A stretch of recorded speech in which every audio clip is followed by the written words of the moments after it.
Oh, you have him for 8 years, you're lucky. You will have him for 8 years, you're lucky one. I'll be there by that time. Hey Neil, how are you?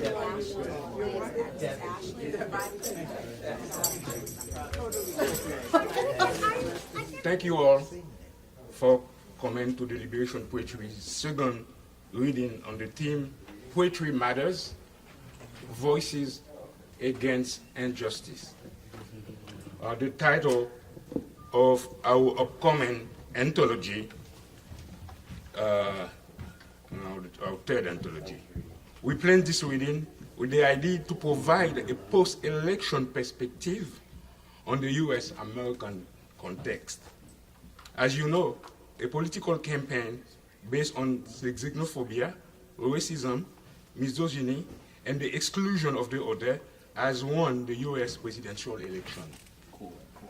They won the majority of the Electoral College, but not the majority of the voters.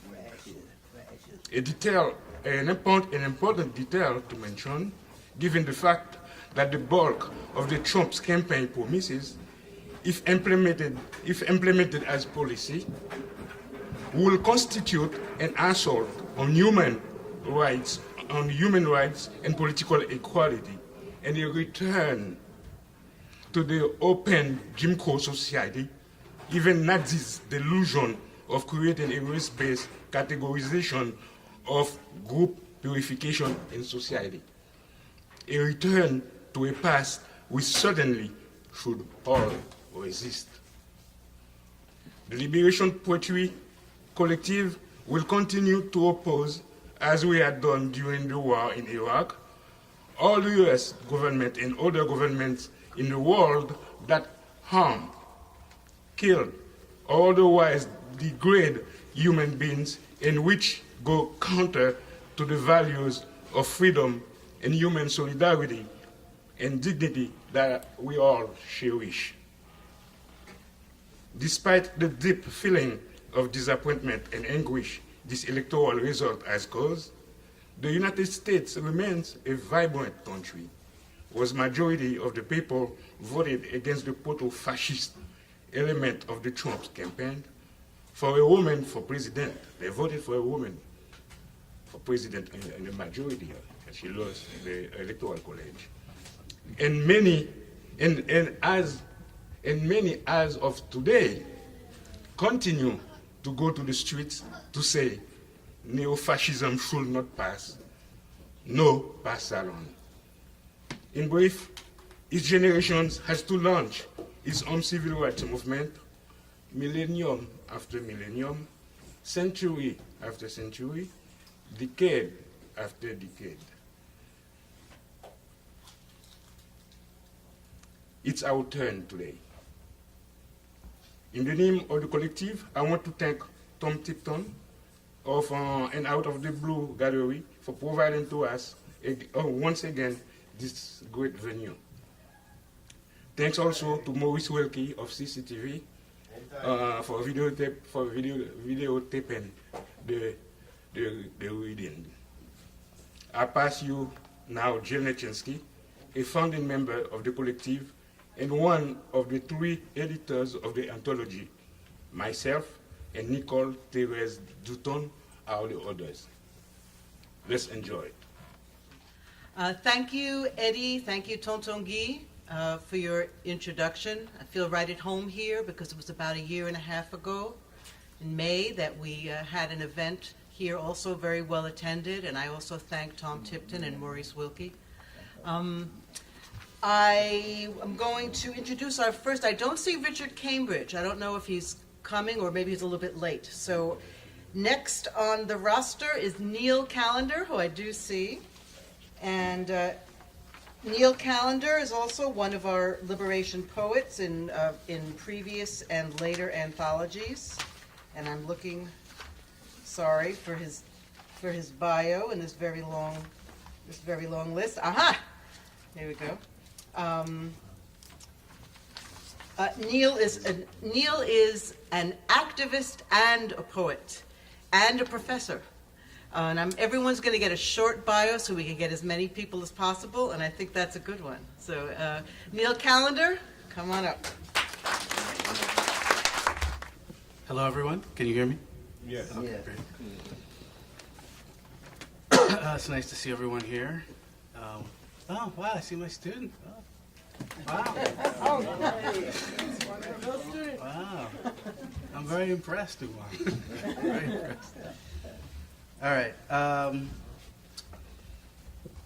Well, okay, I'm just going to read my poems instead of giving a preamble.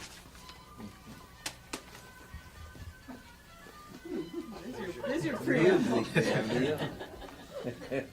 Before you start, if anybody has a cell phone, maybe check it and put it on vibrate, so as to not. Thank you. Thank you. I should have said that, yeah. Okay, this poem is called Unseen Doings.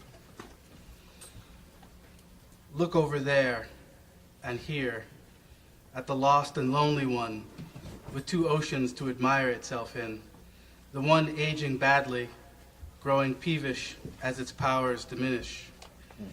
Listen how it raves about the good old days and good old ways, withdrawn nowadays behind mansion walls, daydreaming of fire trails and tears, enemies humbled, lands settled. Under solar dogma, it puffs out its hollowing chest, like its planter forebear, who by day proudly unfurled the lash on chattelized bones, but who by night trembled at the unseen doings of dark hands in the kitchen, dark schemings of the juju men in the goblin hours.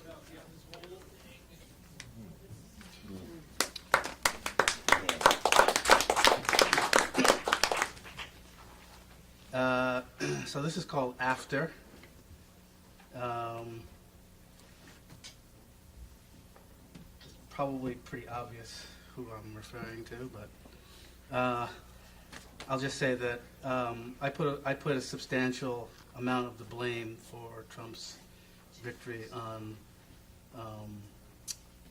President Obama, and so this is part of the. Anyway, it's called After.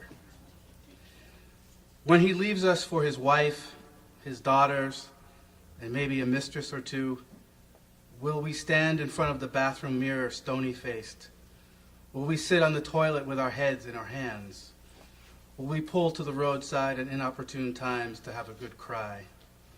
When he takes his cool, lanky walk and ear to ear with grin away from the cameras and our adulation, no, our longing, will we feel empty somehow? Will we see the dingy circumstances of our lives, the cramped expectations and hemmed-in horizon, and feel empty somehow, even cheap? We gave that man the best years of our lives, made excuses for his coldness and calculated insults, basked in every fleeting gesture of his affection. Did we imagine them? Soon we will be alone in a forest of hatred, to face the pale hordes a-seething, while he reaps bonanzas from sated handlers and plays endless golf in manufactured paradises. Up next, we have Brother Everett Hoagland. Everett, one of our liberation poets, was also the poet laureate of New Bedford, Massachusetts, and is also a professor and an activist, and someone that, when I'm wondering what to do, I like to listen to him. So, Everett, come on down. I have two poems.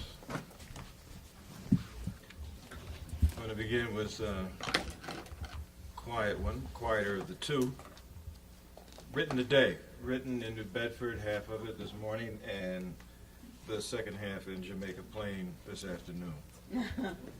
It's named after the event. It's titled Poetry Matters, and it's dedicated to my big brother in our craft and art, Eskia Torre, who has been an activist for life out of Paul Lawrence Dunbar's Dayton, Ohio. Poetry matters. co-founder of the Black Arts Movement. That's monumental. What did Che say should be the way of revolutionary love?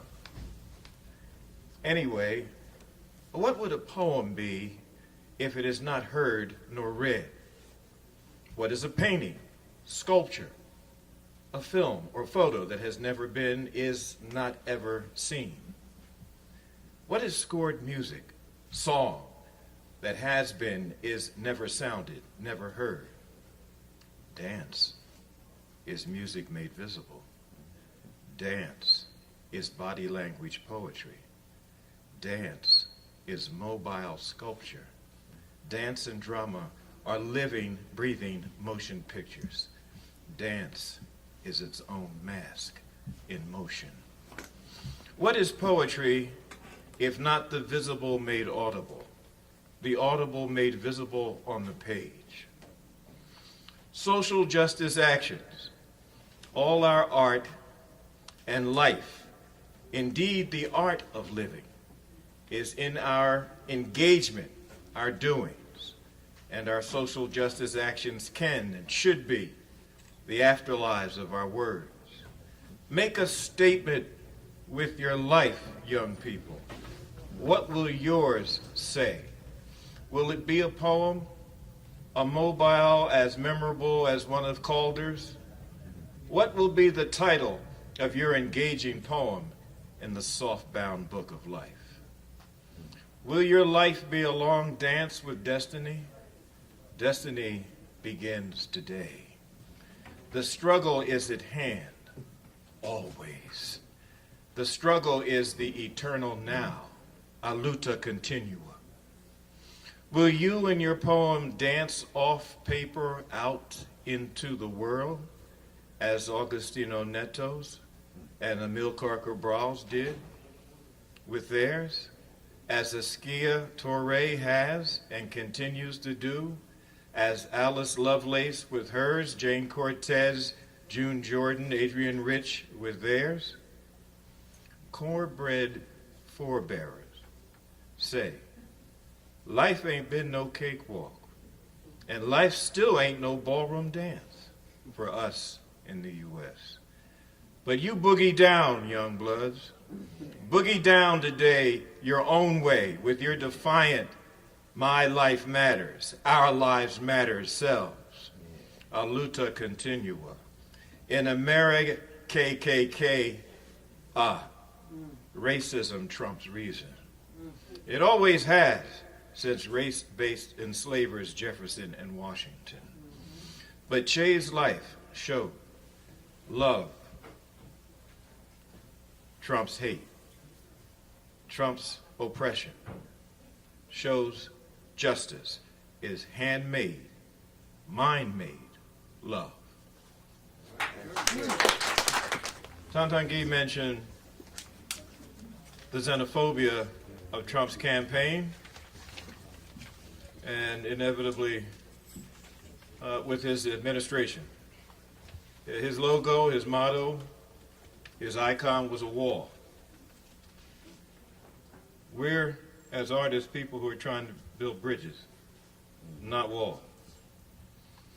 I wrote this for a group of Guatemalan factory workers in New Bedford and fish house workers who were snatched up by authorities of this country, put into white buses with the windows whited out, and taken to a plane and flown to Texas because they were illegal. They were descendants of the Mayans. They were Mayan in their culture and their language.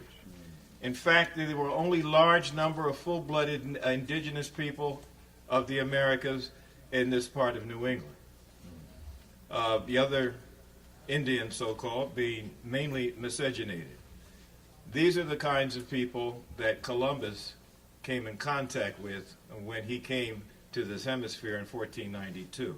And I think it's the height of arrogance for any government to tell these people who are the descendants of the original inhabitants here where they can and cannot go in the Americas. And this is about that. After Columbus came in the name of God and the reign of Spain, and his wrecking crew invaded, raided, attacked, took land and gold, grabbed hold, and raped, diseased, undid Taino, Carib, Arawak as they pleased. After Cortez and his mounted cortege massacred Aztecs and Mayans and others of Los Indios and recast the conquered indigenous cultures into ingots, gold altars, and coins. After the pious Anglo pilgrims became populous and perpetrated genocide against the Connecticut Pequot.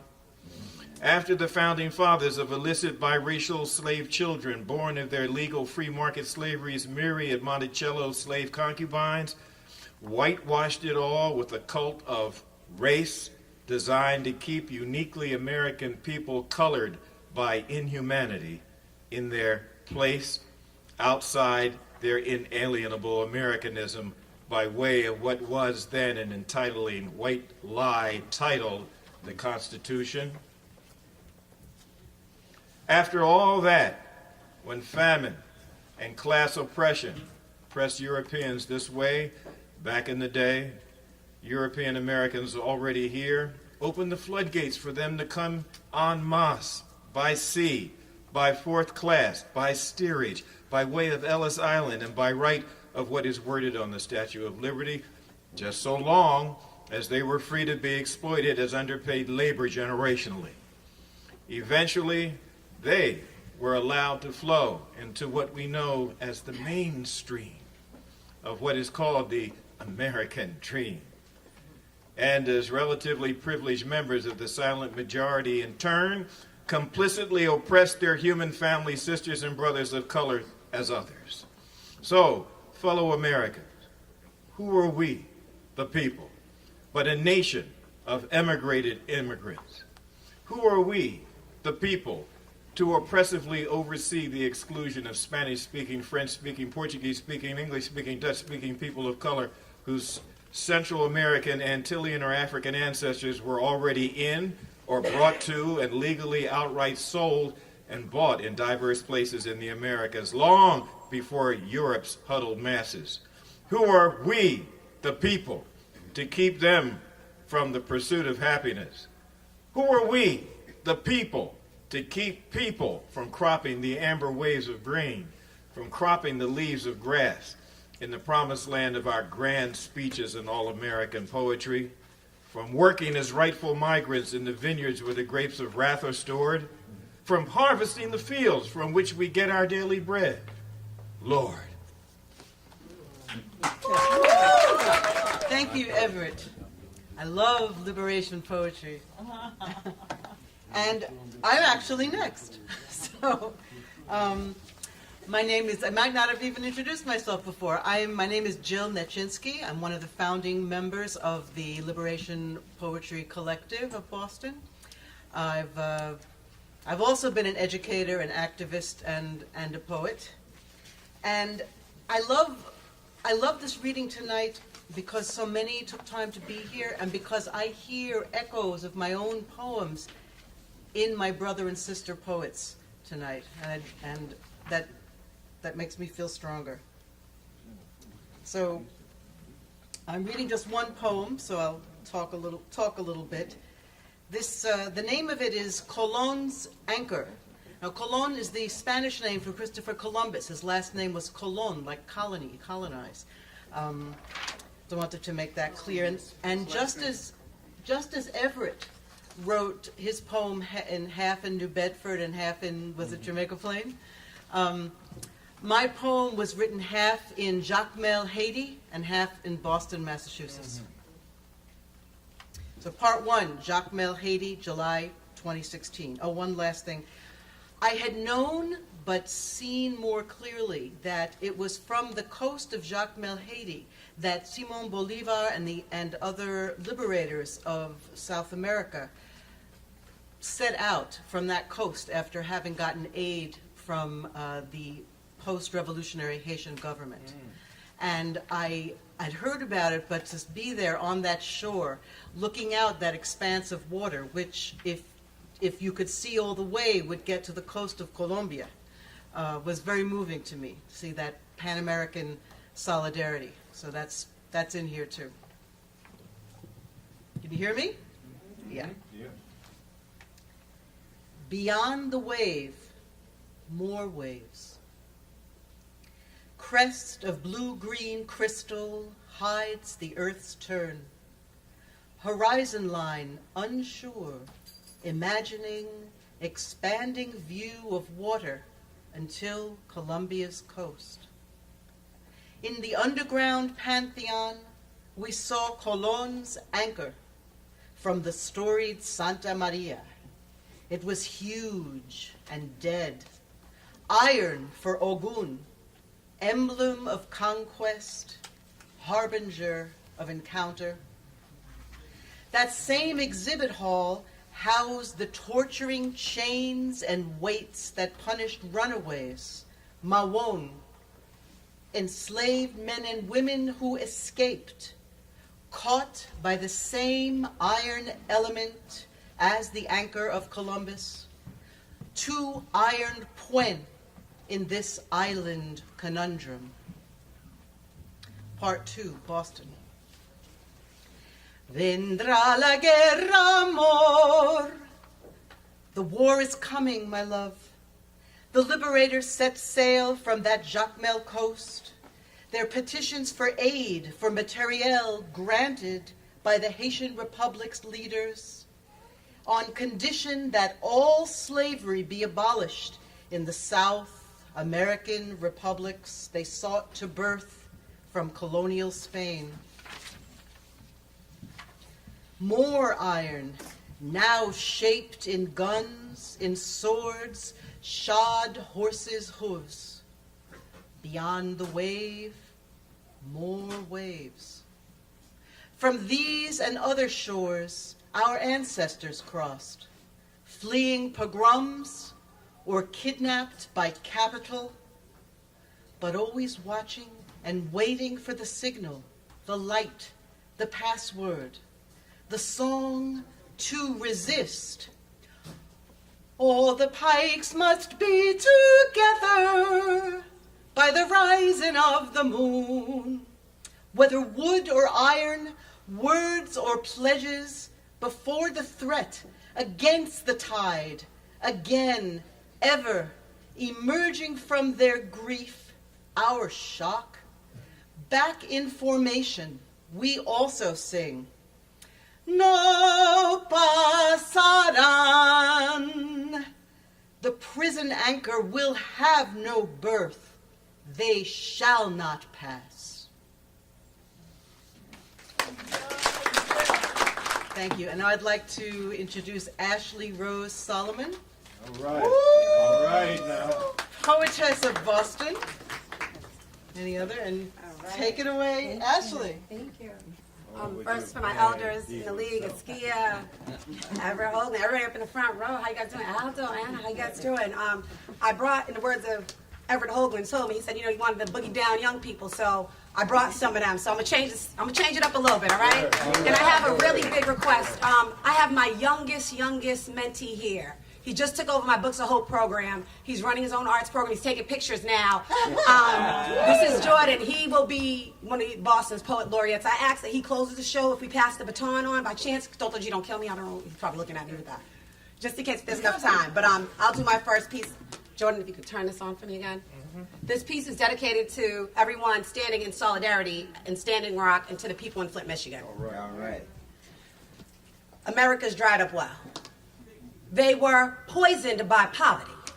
Souls of black folks solely sip cesspools of E. coli mixed with your political lies, and you had no mercy.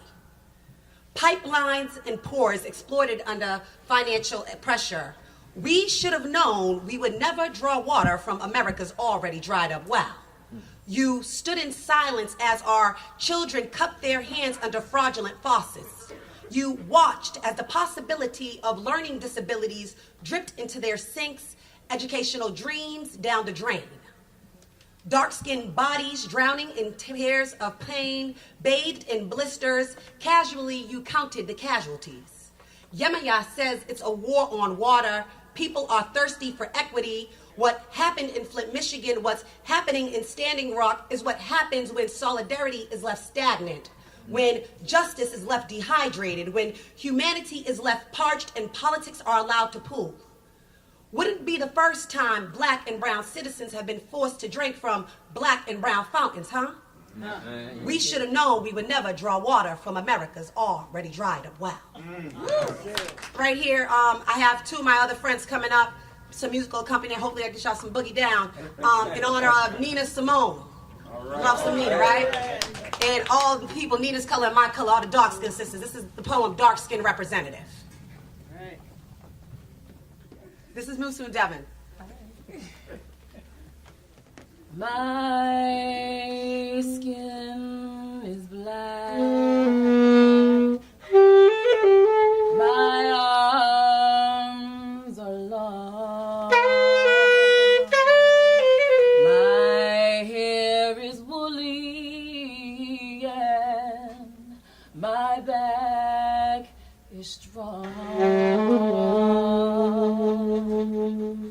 Strong enough to take the pain inflicted again and again.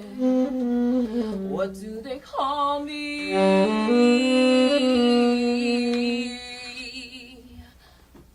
My name is Ashley Rose. And I'm the one that fails the paper bag test. I'm the one that this country thinks they can neglect, see? Somehow, you forget that it was my African womb that gave birth to your American dream, and that my hands, they picked the cotton that sewed the fabric of your lives and lies. That it was me, the black woman, that I put soul in your music. You forgetting that I'm gospel, I'm hip-hop, I'm jazz, I'm R&B, that I'm Celia Cruz, Patti LaBelle, I'm Beyonce, honey. I'm every woman, I am Whitney, in that it has been my lyrics and my larynx that has blessed your national anthem. And I personally breastfed and taught each and every one of your children the greatest love of all. So why is it in this country that us dark-skinned women, we get no love at all? my skin is brown. My manner is tough. I'll kill the first mother I see. My life has been rough. I'm awfully bitter these days, 'cause my parents were slaves. What do they call me? My name is Peaches. And our ebony essence is forced to stand eclipsed by your ignorance. Our sun-kissed skin left unkissed by sons. Brothers who are now scared to kiss sisters, their own mother's complexion, because to him, my skin has become a reflection of the dirt that America you have attempted to kick in my face through your minstrel shows depicting me as a tar baby. And even though I'm the first lady, I'm still treated like a housewife hoe. Oh, how you have forgotten the dark queen's grace. Matter of fact, you tried to replace my African crown with the apron. Y'all telling me I've been outcasted by the media only to be recasted as Medea in the hell? America, you know what? Keep your Oscar awards, because clearly you need the help, because I'm not your mamie. My skin is brown. My hair is fine. My hips might invite you, Daddy. My lips like wine. Whose little girl am I? Anyone who has money to buy. What do they call me? My name is Sweet Thing. And I'm not your Hottentot Venus, see? Saraje Bartman and Nicki Minaj, those ignorant chicks work for BET, not me. See, I'm conscious and educated, so I know and understand my history, and that my body has been envied, examined, and exploited. I've been contradicted, remixed, and mimicked. And for centuries, y'all sat back and made a mockery of my dark skin, Afrocentric facial features, and curvaceous hips. But now look at y'all. Y'all tanning, getting silicone implants to be shaped like me. I'm just mad that y'all turned around and gave Angelina Jolie credit for those semi-thick lips. Now, America, excuse my French, but y'all know what? Y'all know that that's the bullshit. And while I'm at it, don't you dare forget that every Monday night while y'all up there just dancing with the stars, honey, that's me too. I put the slave steps in that samba. I'm the rhythm in your ramba. I am the Afro-Cuban link in that cha-cha. Y'all better remember it's me. I'm the spice in the salsa. So when anybody in the Western Hemisphere has the smallest taste of freedom, y'all better remember that I'm the sauce on the DE, that I gave birth to the words freedom and liberation, that I personally freed America. I am the mother of Haiti. So before anybody in here dare dismisses or disrespects me, or better yet, allows my dark-skinned beauty to go unseen, remember that as dark as night, I am the light. And every time that I write, I vow to represent for those forgotten, chocolate and cocos, us mocha y negros, those beautiful blue, black jets, and all the rest of my dark-skinned sisters who with flying colors proudly fail your paper bag test.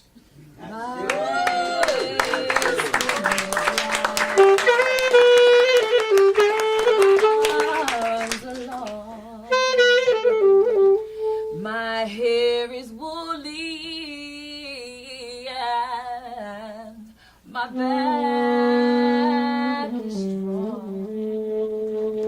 strong enough to take the pain inflicted again and again. What do they call me? What do they call me?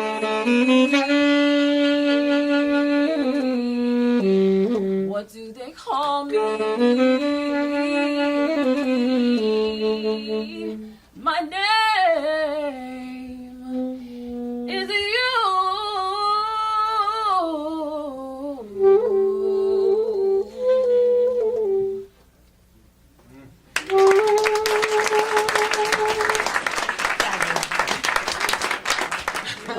Thank you so much, Ashley and company. I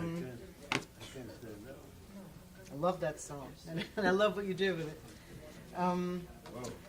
Our next poet is Aldo Tambellini, who, if I were to go through his entire bio, we'd be here till 86 years. For 86 years. That's right.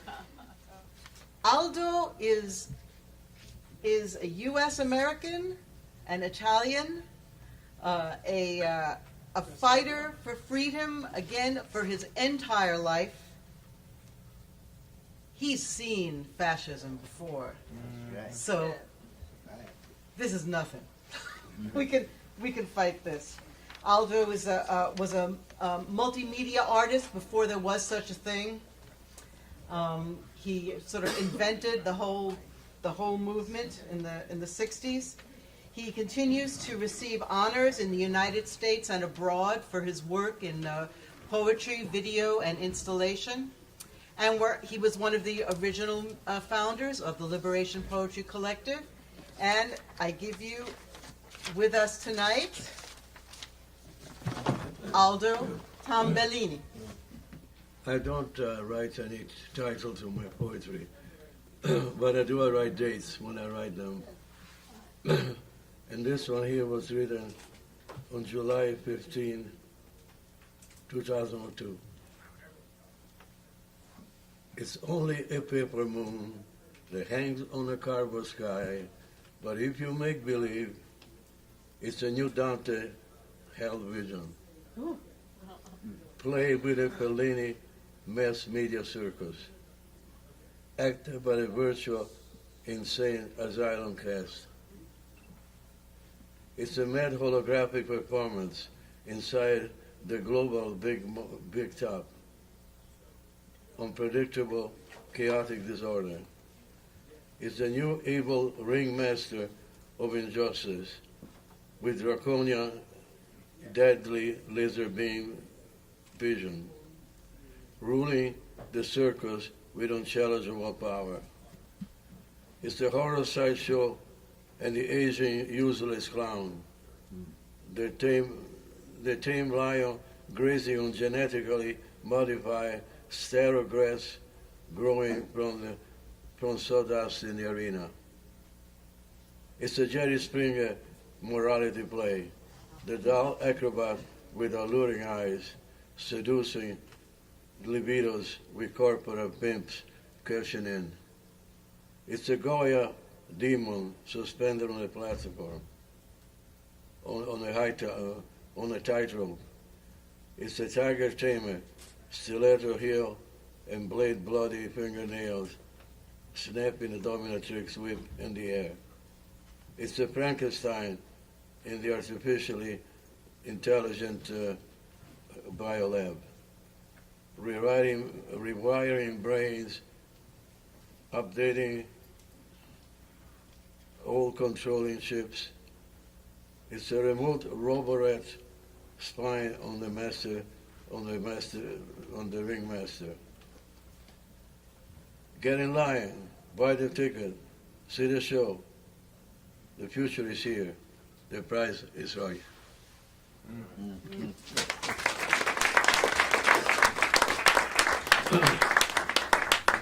This is June 28, 1994.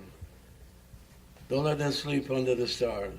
The stars are owned by a hyena, howling with hunger at the anemic moon. They are the poor. Let them sleep in sewers, sealed inside catacombs, when early Christians were put for lions for the cheering crowds. Let the natural born killers insert the knife in the jugular vein in cold blood, so newscasters have something sensational to report, while the good citizen consume tasty evening meal in the safe suburbia. Don't let the poor smelly skin caress the night. Let the death reserved for lovers, for melodious songwriter, for romantic poets whose eyes are stolen by their ego, I'm sorry. Let the poor die in darkness, deeper than their misery, so there are no witness to the shrinking of their bones. Don't let their filthy finger touch nocturnal petals, elongating to the sky under moonbeams.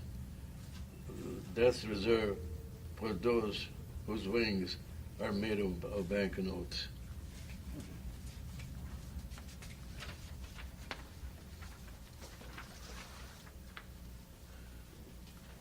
Let the poor scoop the ground, dig in their burial ditch with their bare hands, till fingernail grows blood in the soil. Don't let the wind cool their feverish body. Don't light a match to warm their soul in winter. Let them be in silence, deep inside of outer space, shuttled to misery, lost inside in sidereal blackness, with atom floating aimless without gravity, with no means of returning. This is written March 27, 1996. You never know what love is until you taste the venom in oppression, until you feel the intense burn from denial, until the bitter herbs becomes ambrosia. You never know what love is until the infant cry touches you with vibration, until you see the homeless dog beaten to death, until a child throws a stone for freedom. You never know what love is until the wheat is harvested by the starving mother, until you see the hunger tiger caress the new litter, until a praying mantis makes mates under the moonlight.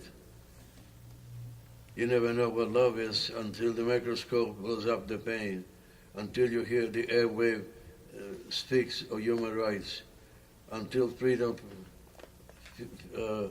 feeds the dictator's heart to the hungry vulture. You never know what love is until the media snake swallow its poison, until you see the exploited becoming people, until the sun rises from the killing field to a new days of justice. That's when you know.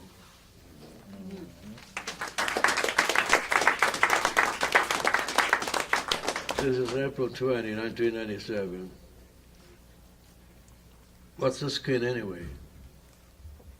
Peel it with a petty knife, carve in serial number, clean possession with a burning branding iron. What's the skin anyway? Cut into torturous, painful wounds, rip the sore wide open, see the same color as your flesh bones. What's the skin anyway? Bleach the surface to the desired complexion, roast the dark to the sun, to the envious shades, tattoo a crown of thorns, bleeding a martyr cries. What's the skin anyway? Pierce it and whip it for pleasure and pain, mark it in tribal ritual scar, hang it from a lynching tree to dry. What's the skin anyway? Lacerated into lampshade, concealing darkening days in horror, touch the tenderness before burning it to ashes. What's the skin anyway? Shoot a bullet through to perforate it in deadly perforation, mold into fashionable bags, torture it to break the spirit to submission. What's the skin anyway? The definition of Western New World Dictionary, skin, the outer layer covering the animal body.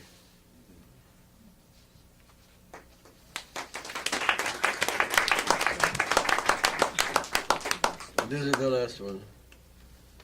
June 7, 1916. He wanted to crush the atom with his fist, program his will with power to throw the planet off orbit, consume the star flames into ashes. The world was not big enough to control. Slavery had been a boring hobby. Exterminating the surviving roaches offering no more challenge. Power, the word was the obsession. His glance could hypnotize an alligator, turn the ocean into a desert, burn all forests, starve all animals. He wanted lava to fill the river. He owned a nuclear arsenal and all the gold. Power. In his madness, he devoured parts of his own flesh, bleeding and drinking his own blood, hallucinating of being the king of the universe. He died an early death, bitten by his pet viper. The last word was power.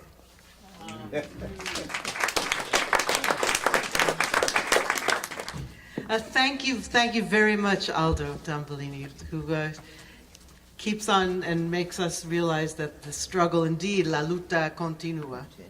This man is 86 years old. And that's right, 86 years old and going strong. He was ill, And as we very ill, getting over, and just, had the nerve to write this. that's right, lots of nerve. So next up is one of the founders of the Liberation Poetry Collective, editor of Trilingual Press and of the journal Tambu, none other than Eddie Toussaint or Tonton Guy. I want to show you this cover of our first anthology. Was done by Aldo Tambellini. That's the cover. This the same for this the second anthology, Liberation Poetry and Anthology. The cover by Aldo Tambellini. He's also a painter, an artist. And there's I'm going to read two poems.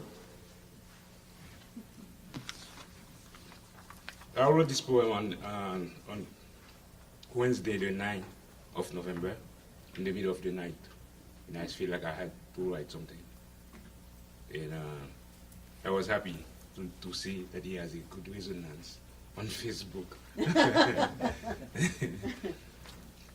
I call it a word of wisdom to the disappointed voters. After the glory days of 1789 came Napoleon, the butcher of freedom. Then came the restoration of the Ancien Régime. After the parricide of the Pont Rouge in Haiti came 200 years of oppression. Then the hope of a better tomorrow. Thus the circle continues, but hope still remains alive. History is a long journey of unknown turns. Trump is today our turn and challenge. The cries for hatred, exclusion, and lynching will have passed as an aberration of the soul if we counter them with our collective will to build a better life and a wonder of being. The Trumps and the Le Pens of our world are symptoms of expected madness to come. Our endeavor is a burden on what is best in all of us. Nightmares come and go, still the day brightens. The day to rejoice of our shared lives goes on. A democratic election can go right or left, but the struggle for a better world is an ongoing pursuit. Our aspirations will remain as long as our dreams live on. Our days can be made of despair and regret and deceit we're not proud of. But remember, my friend, tomorrow will soon be gone. But tomorrow will brighten a brand new day. The struggle for a better life is our collective fate. And life offers always an opportunity to reinvent our being. We must not return to the darkness of years past. Our path to the beauty of being together remains illuminating. I wrote it the night after the election. I wrote this poem last year when I saw the image of the young boy who died on the beach. Was living in Syria and living terrible things going on over there. I saw the image and I had to write something. I call it The Dead Boy on the Beach. I dedicate this poem to the Middle East refugees and the Haitian Dominican deported. They were deported Haitian then from Dominican Republic. The Haitians were born there for many years, and then they decided that they're not Haitian because they could not show some documentation. The dead boy on the beach, swamped by the ocean's waves, his body lay along the windy beach, is a reminder of your deeds and bad fate. He is the fruit of your labor. He is a reminder of what was done years before he was even conceived. Years before the Libya's no-fly zone. Years before Kuwait was declared liberated. The dead boy on the beach, his father's mortified, dejected by his losses, is the product of your stratagems, the byproduct of power that makes and dismantles, holding in your hands and hubris destinies of whole communities, mastering the science of control and subjugation. The dead boy on the beach, along with the Haitian Dominican deported from the land of their birth, thrown out to the unknown, the Odyssey is a testimony of our defeat of human decency, defeat of the spirit of solidarity. The Dead Boy on the Beach is the spin-off of Benghazi in flame, when a dictator's demise was traded as dividend shares at the stock market, exemplar of what destruction can achieve, symbol of power projected from the sky, coalition of the sages with money and missiles. The dead boy on the beach is what happens when state power goes unrestrained. What happens when religion is the guide and combines with greed and xenophobia to create even a more marvelous Gehenna. The dead boy on the beach is not a social media sensation. He incarnates the cruel truth of degradation. The dreadful poetry of his death is no accident. It's the implementation of data analysis,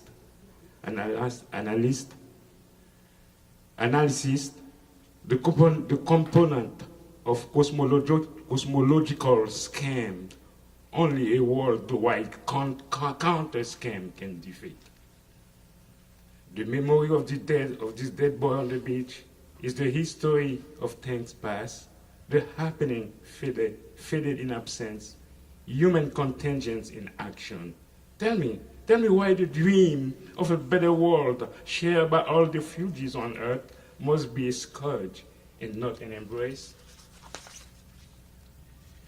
A grand embrace, an osmosis of destinies refined to the image of our dreams, immanence as the order of things, beauty made expression of what is real, the reach to the other as transcendent in a world perverted by blind faith, leading little minions to the celebrated hell. Oh, beautiful hell. The dead boy on the beach belies a wrong way on the road, a signal to take the right turn. Thank you. I wrote it in 2015. Thank you, Totongi. Thank you, Eddie. You can see how we have these themes that are going through our poems without having seen each other's poems ahead of time. It's the collective lives, Yeah. and all of you here are part of it, part of us.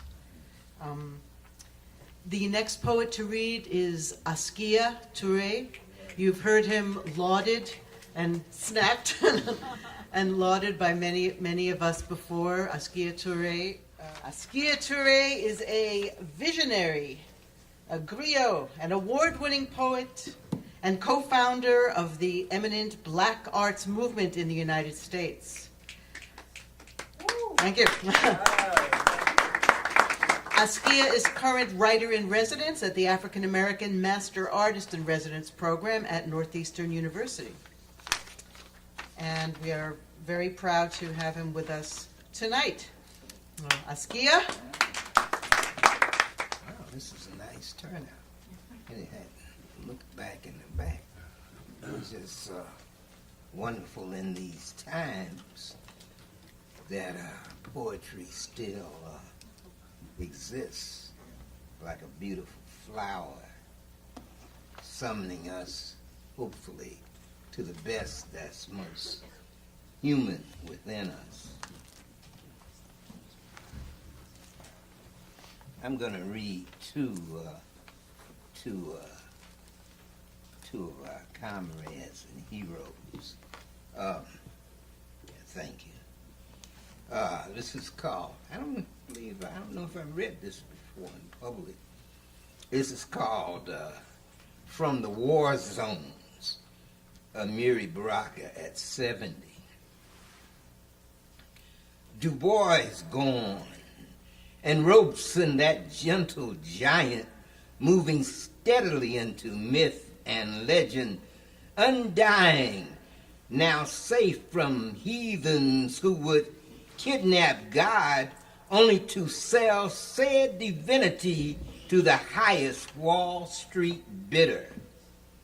O kinsman, let us meet the deadly foe, the Ophé, the Buckra, the Tubob, the Cracker, face to face, and for his many deal one death blow, sang McKay, echoed from Newark, from Black Arts, Harlem, from Frisco, Detroit, New Orleans, Chicago by raging griots, quote, soul trains disguised as poets.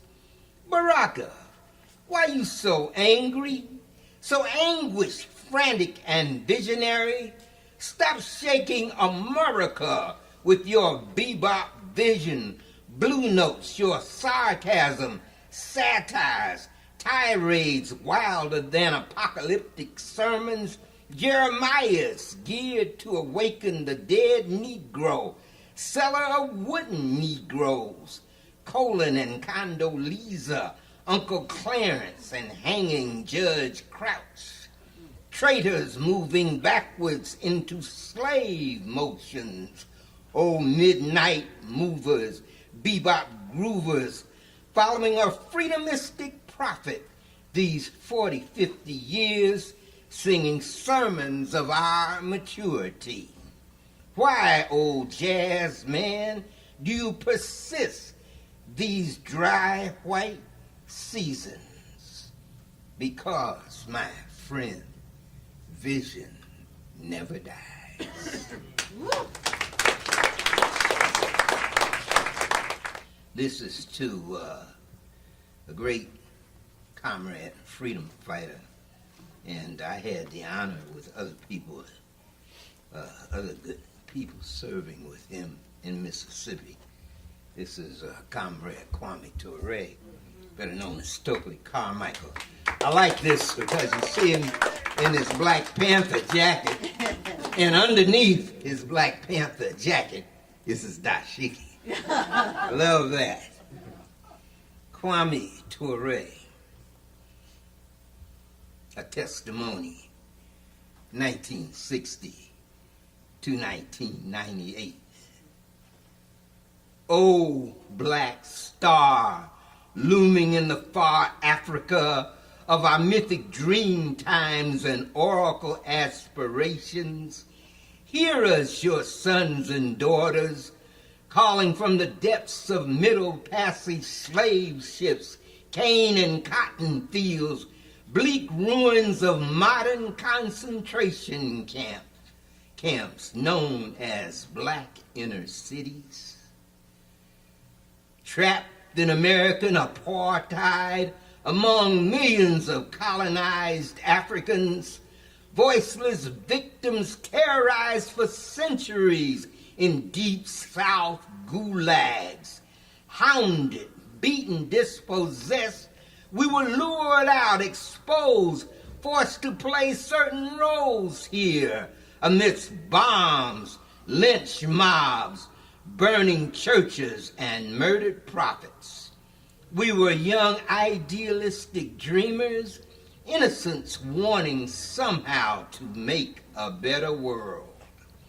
Kids trapped among Klansmen, imperialists, mad serial killers rushing to gorge themselves like cannibals upon our kind.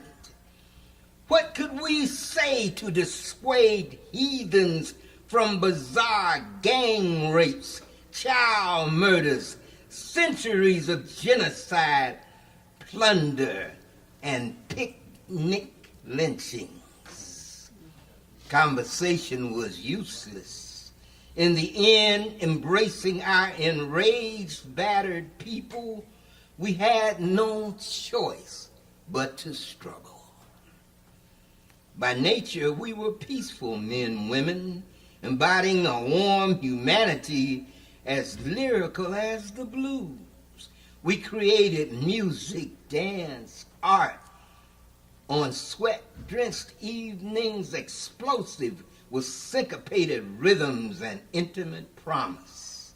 In ritual dance embrace, we slow drag to Smokey Robinson, Aretha Franklin lyrics, invoked the sensuous beauty in all that we touched at moonlit or red-lit basement parties, ubiquitous with soul.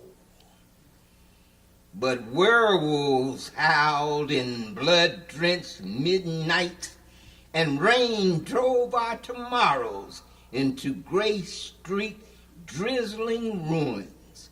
How else could we as panthers face the children if we turned and fled their would-be assassins? So we stood, face down fear and Oreo treachery for you, young shorties, enlightened warriors, carving out liberation and rising nations in deep guerrilla visions amidst Pan-African struggle, rising from our committed lives. Comrade. Thank you, Askia. And how are we doing for time? Doing good? Because I don't think, is Tony Vandermeer here somewhere that I don't see? Not coming, okay. So that means we might have a little extra time. Our next poet is sitting up here in the front. Brenda Walcott is a Cambridge-based poet, playwright, and educator, a writer who has refused to separate her work as an artist from her work as a teacher. She has developed non-Eurocentric and arts-based curriculum for several cities, and she organized a homeless convention during the 2004 Democratic Convention in Boston, for which she wrote and directed her play Beyond Survival. And without further ado, I give you Brenda Walcott. Oh, further ado. I just wanted to say she's the last one on our program. Because we had a spot open up, we've had two people asked to take their time. Tyler and Estella, Brother Bamboo. So if we have time after Brenda, if you read quickly, and we know because we have the show right after us, so otherwise I would love to stay here for hours. And this means we need to schedule another Liberation Poetry reading ASAP and opening it up. So before Brenda, I also want to remind people, even after the reading, we have books for sale, of Anthology of Liberation Poetry books. Okay, well now really without further ado, I give you Brenda Walcott.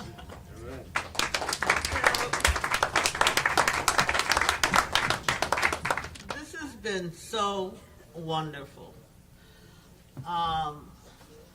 You know, I'm reaching a time in my life when I see so many of my comrades,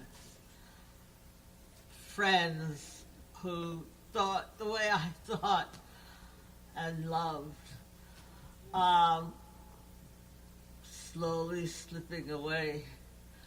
And to hear my fellow poets here, my fellow and lady poets,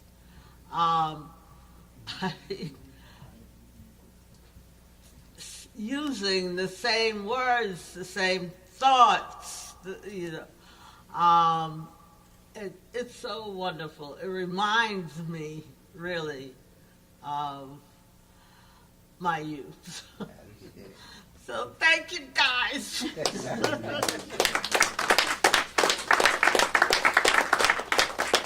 We're with you, Brenda.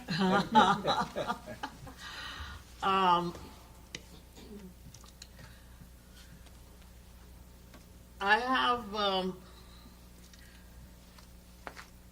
poems that I want to read that, for the most part, are reflections of my reactions to different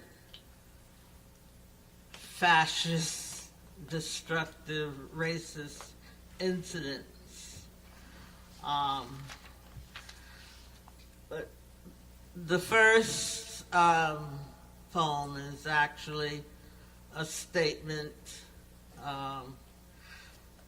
that I wrote in '76, but I think it really applies now. Pale lavender ennui. Is this it? Did I write my last poem? Do I now slip into pale lavender ennui? That silent, lifeless time beyond creativity. Always this question comes to haunt me. Have I lost my joy of discovery? Do I die now? I know why Jacob wrestled with the angel, why Mom had 11 babies, why the surgeon does battle with her scalpel. So this poet battles with her own fear of pale lavender ennui. Now, is it that we poets, lovers, risk takers, fear death more than others, or that we are less willing to go quietly? I am, I will be. So when you see me running in some inappropriate place, or in the midst of some inappropriate embrace, or scribbling madly on some inappropriate wall, don't wrinkle your brow. Don't beat your breast. Take heart. Be turned on. I'm staking my claim, fighting my fight, shouting my shout before I slip in exhaustion behind the curtain of pale lavender ennui.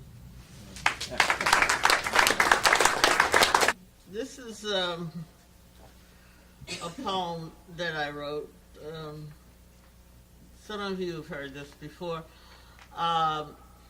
It was after I had 3 brothers that were killed on the streets of the South Bronx.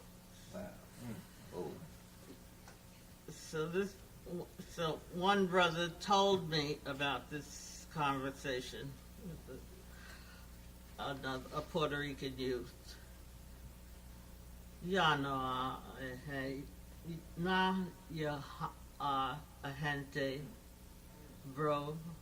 Ya no hay a gente. There ain't no people. There ain't no people. I looked at the defeated face of the young Puerto Rican as he lamented the murder of his comrade, his compadre. Ya no hay gente, there ain't no people. My heart echoed his dirge, for it was my flesh, my own sibling, whose life had been wasted, painful loneliness coming from the youth clouded me, round me. I whimpered, there ain't no people, there ain't no people. I crouched down, afraid of the darkness, of the vastness. Ya no hay gente. I flung myself to the ground, covered my head to shut out the cries of my mother. As my ear touched the ground, I could hear my heart beat. Ya no hay gente. I pressed into the earth trying to find solace.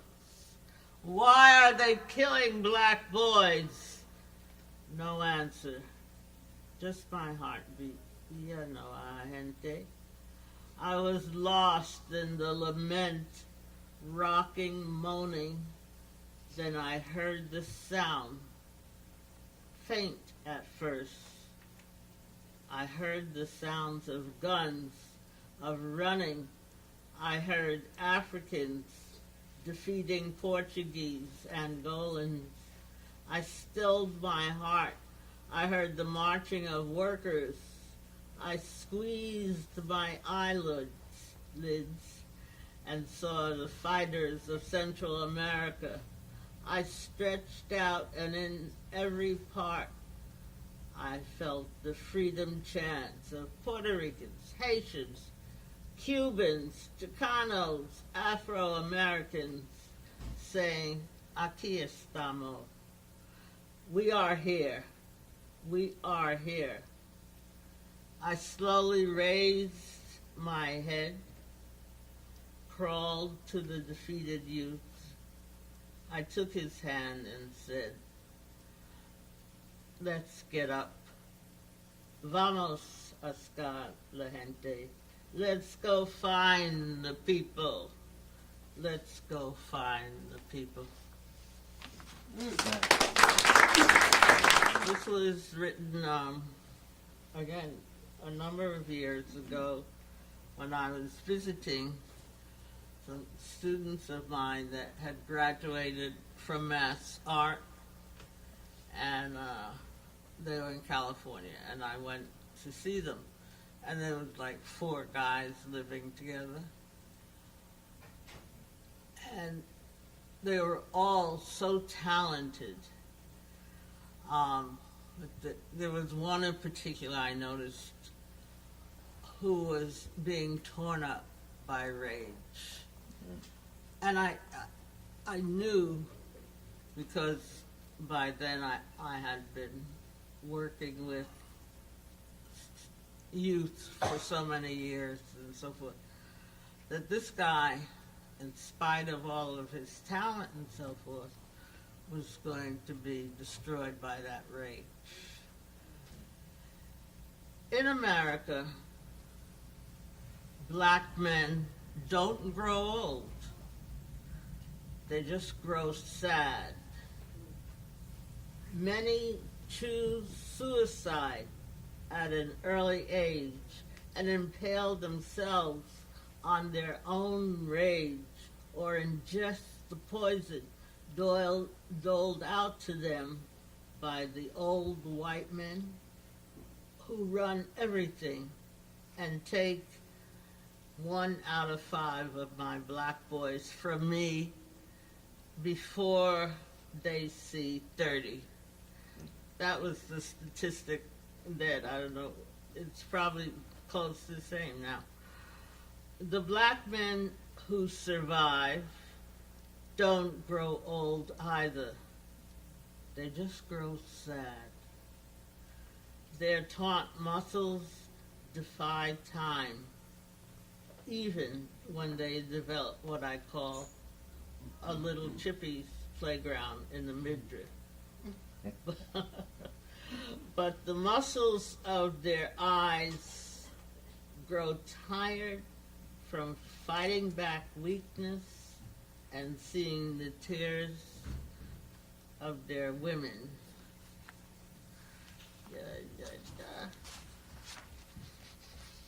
And children. It's amazing. Black men don't grow old. Their hair does not turn to cotton, but to steel. This is not enough to protect them from the insidiously invisible walls upon which they must beat their heads. My men don't lose their sensuality. They never stop dancing. Some don't lose their brilliance, though their radiance dies. Armies of them never stop fighting but stop hoping. Most keep the capacity to love, but so many discard their vulnerability. I've often seen it gone. I have at times run away from it. Black men don't grow old. They grow sad.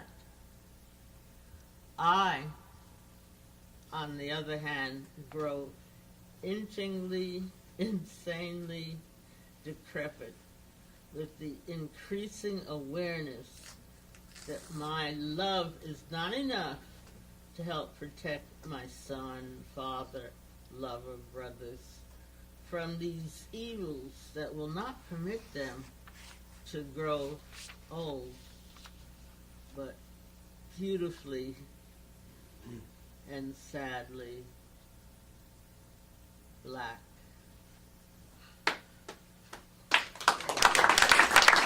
The poet that wrote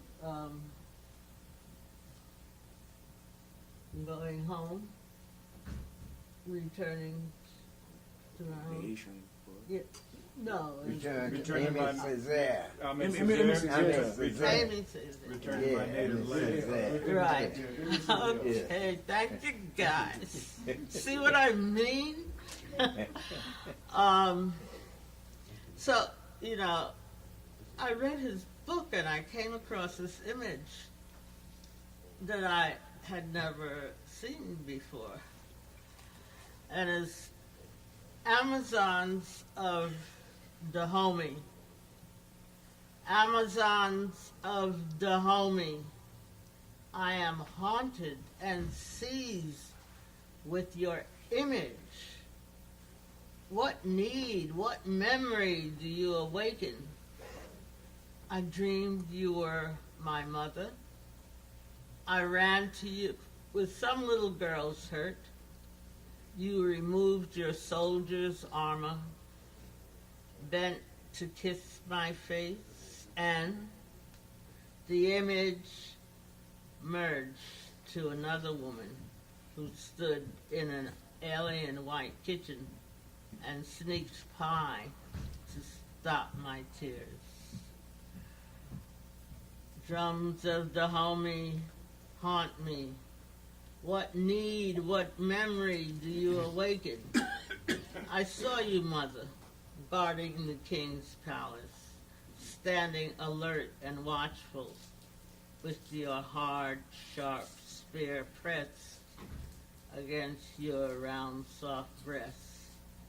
As the drums beat, I heard policemen pounding on a flimsy door. It shattered to reveal a terrified black woman hiding her trembling nakedness.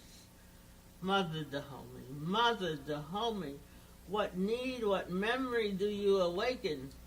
I see you leaning against a tree, your powerful sinews now long languid at rest. You and the other women converse in soft, sweet tones that fill the air with peaceful security.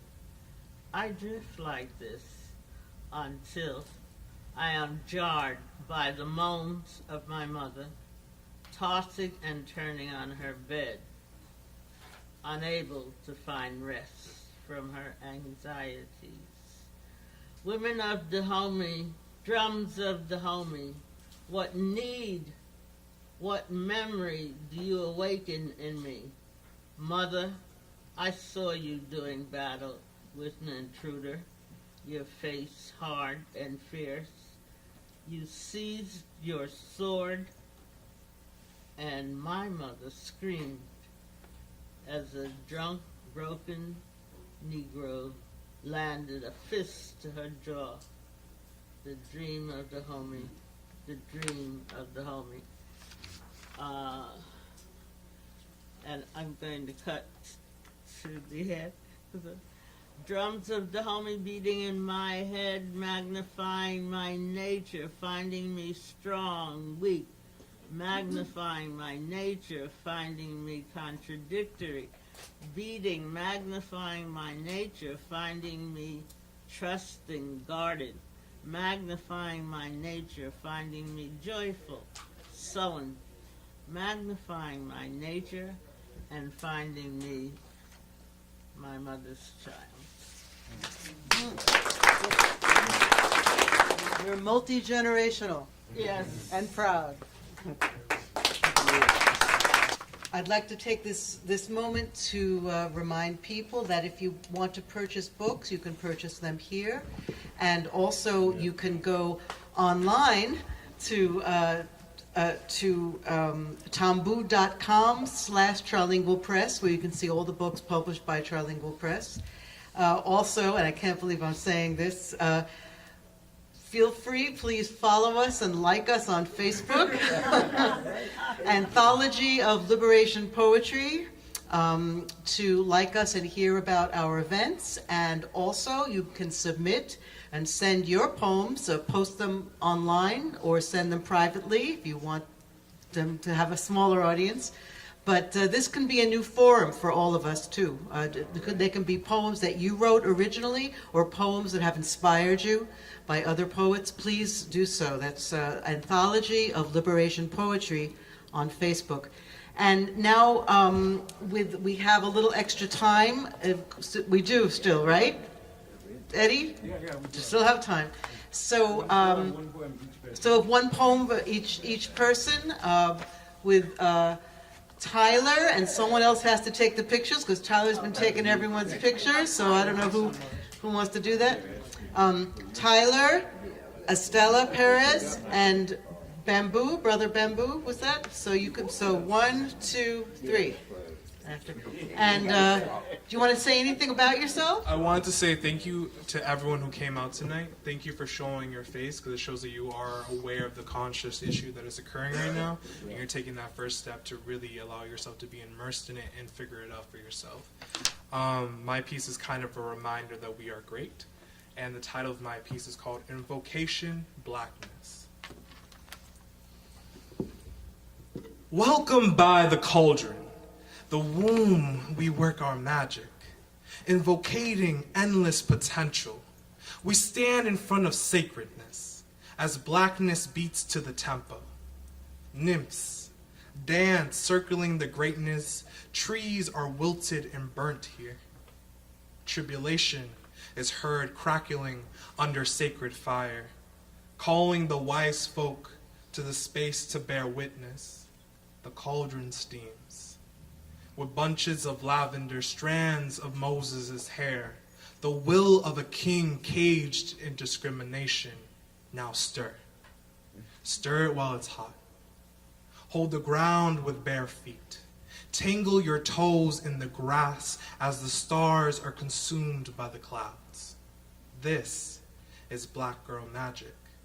Rumbles as gardenia and devil thorn and angelic root fill the air. Dashing gnomes run to the scent, joyously dropping gold and silver. The nymphs are dancing faster. The clouds are darkening, the trees are waning, and the cauldron overflows. The fire is extinguished by Ocean's waters. Sight is stolen.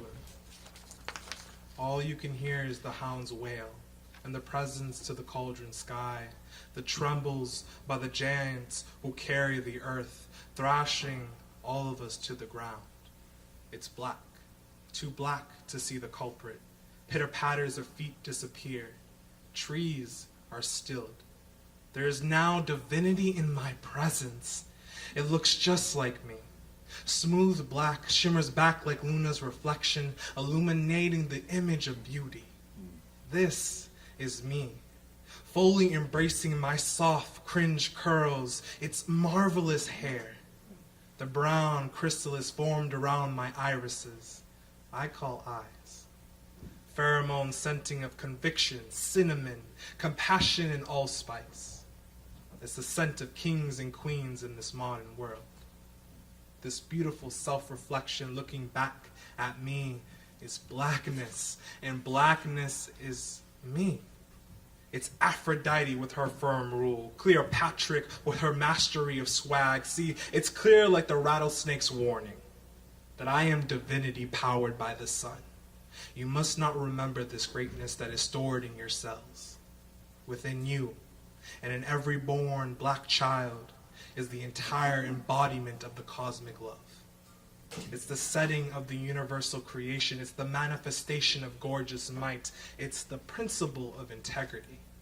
Black is power. Invoke me again when you straighten out your curls. Speak of me when weakness ails you. Invoke me when you struggle to speak of me, and I will swarm to your aid, empower you, and fill you back with black.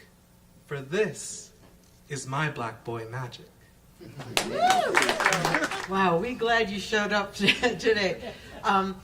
Next we have Estela Perez, and you might want to say something about yourself. So glad you Yes, good evening.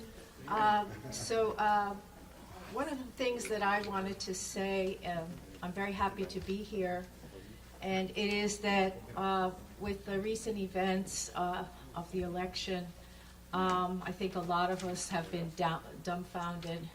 But I think that it's an opportunity to reaffirm our commitment to the struggle for social justice. I've been an activist all of my life, and to me it's just a continuation of the struggle.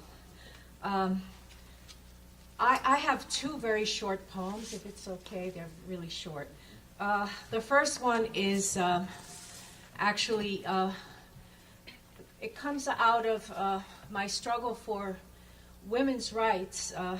I marched many times in the streets for the right for women to decide their own, to have control over their own bodies, and for the right to have a choice whether they were going to give birth to a child or not.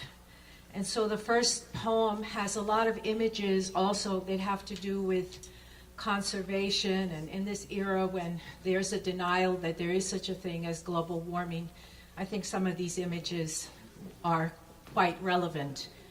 I think they're also relevant, the poem is also relevant because of the fact that our president-elect has stated that he wants to turn back the clock, and he wants to do away with Roe versus Wade. And I struggled very hard when I was young, and I remember that struggle very well, and I think it would be a tragedy if that were to happen.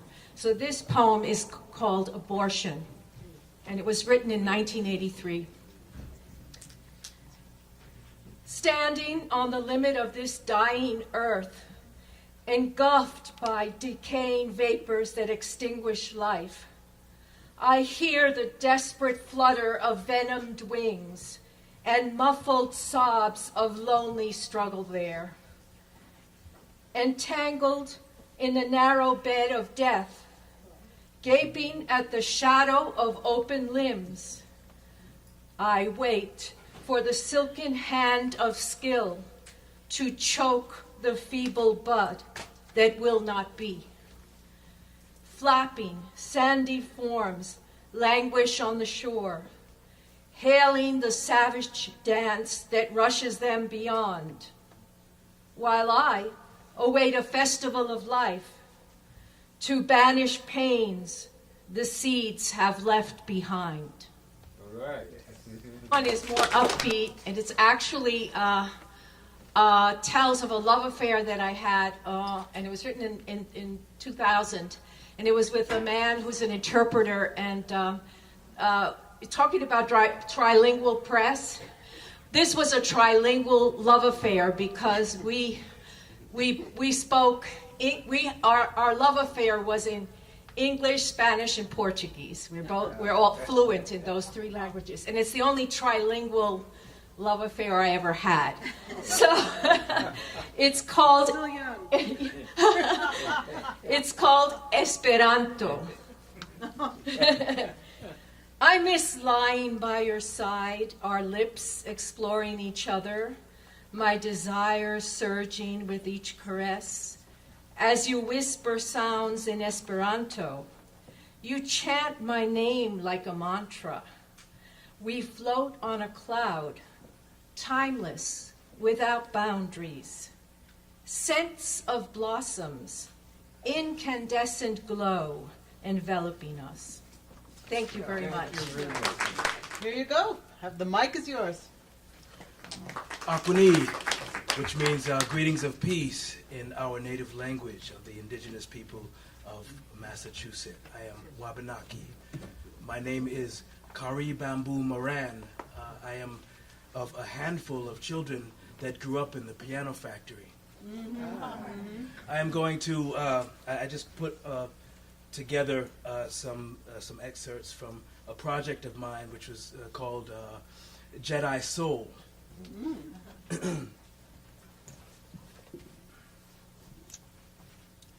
Instead of complaining, let's use what we're draining. Excuse me. It's time for we to see through our own eyes our capability. Time for me to look within me so I can be all that I am. Hear a man and come up with a serious plan. My friends, fans, and fam need to understand. We began to explore many years ago before, but they found out. Took what they could and tried to close the door. And in the name of greed, poisoned the seed to grow. In the wrong direction, the flow is not to be stressing. Let go of the material things that take you off the right path. Do the right math so you can make a whole of the half. With scrolling my staff, I'm lashing out. To the blind, passing out. From the mind, cashing out. Let the rhyme overshine the doubt and find out where we really going these days. Choices to step out of the maze or continue with your ways out of the light. Instead of complaining, let's use what we're draining. What you thinking of obtaining without the right vibe remaining. Strive for the gaining. Stay rooted. Make movement. Don't just be maintaining. Remain fluent. I don't even want to. Why would I want to know what will happen when I change? I'm here to be doing something. Why would you find strange? Mind changed when I woke up to my flames. Gotta see to believe. Look at the wide range. Because things change. And as we change with the time, a brain needs a spark from divine dealing with these critical blinds. Takes movement to reveal sunshine and done crime. First we gotta unite the unblind by any means. Greed got many schemes, but we got many dreams. Now with the many things to make them happen, time for action.